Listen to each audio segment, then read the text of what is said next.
I'm Mark Callahan, Mr. Saltwater Tank, and this is Mr. Saltwater Tank TV. There's lots of ways to combat algae in a saltwater tank.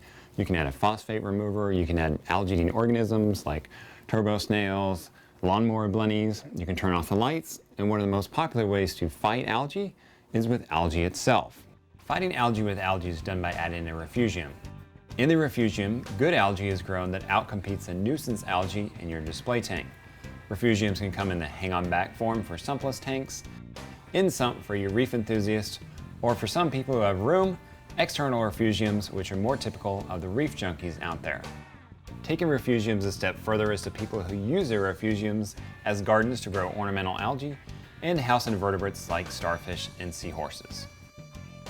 Can refugiums be effective for processing the nutrients in your display tank? Yes, with a catch. When it comes to refugiums, you've heard me say before on Mr. Saltwater Tank TV that unless you have a large refugium relative to your tank size, it's not going to do that much for the nutrient levels in your tank. For example, on my 55-gallon tank, I had a hang-on-back refugium and it did jack squat for the phosphate and nitrate levels in the tank. Now for my 55-gallon tank, a 20-gallon refugium would have been a more appropriate size, but I didn't have the room for it. And here's the thing about refugiums and fighting algae with algae.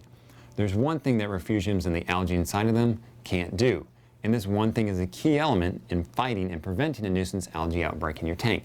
Now this one thing is so big that it doesn't matter if you had a 1,000-gallon refugium on a 100-gallon tank, it still couldn't make up for this one shortcoming. And that shortcoming is what I cover on page 15 of the No-Nonsense Guide to Preventing and Curing Nuisance Algae Outbreaks.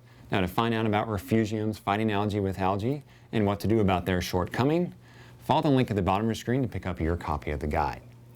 I'm Mark Callahan, Mr. Saltwater Tank. This has been Mr. Saltwater Tank TV. Until next time, have a good one, enjoy your tanks, and know your tank personality.